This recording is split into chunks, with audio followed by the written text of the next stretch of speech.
In the fall of 1973, I was studying as a freshman at NYU, and after failing to make my initial train home to Maine, I was rushing through Grand Central on the evening before Thanksgiving, when I spotted you emerging from one of the railways with a look of utter confusion on your face.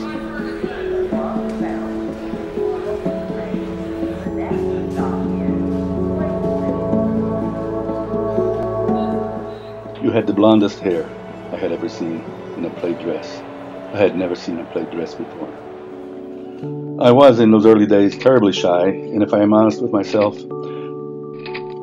I never shook that stubborn sense of timidity or loneliness in crowds.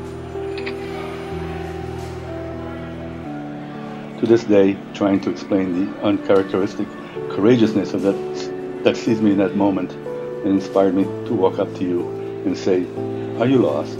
is almost completely beyond me. You were studying at Oberlin and on your way to spend Thanksgiving with your aunt in Jersey City.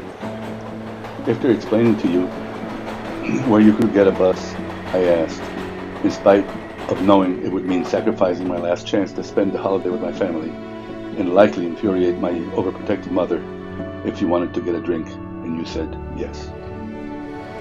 We walked into a rainy Manhattan street and ducked into the first cheap bar we saw, where I ordered 2 bottles of beer. Now in my 50s, when, with any luck, a man might finally begin to acquire that elusive thing called wisdom, I know that there is nothing more exciting yet rare in life than making a true connection with someone.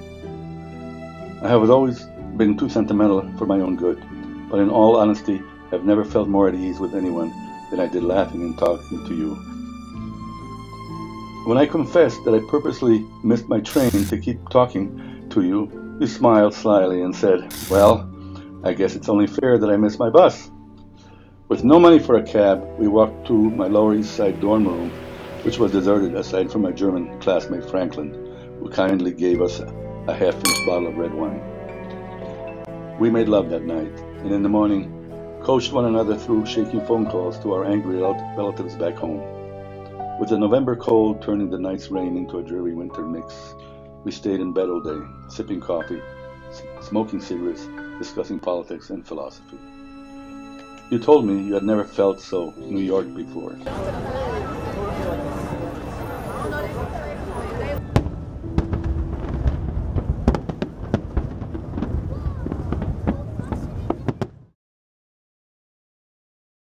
That evening, you took a bus to Jersey City, and a few weeks later, I received a letter from California. You sent no return address, and I never saw you again. I have been married twice since then, once divorced, once widowed. I've had a successful career as an English professor, and I am a proud father. My life has known its share of triumphs and heartaches, of love and loss. Against my better judgment, I haven't forgotten that day, and at least once a year, while mowing the lawn or reading a newspaper, the details come back to me. Perhaps, if life's strange circumstances can permit it, we can have a second drink. Chubop, chubop, my baby. Chubop, chubop. Hello, stranger.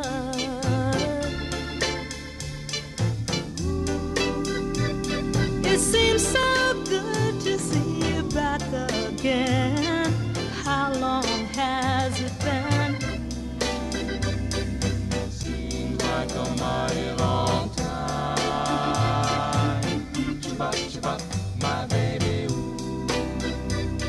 It seems like a mighty long time. Oh,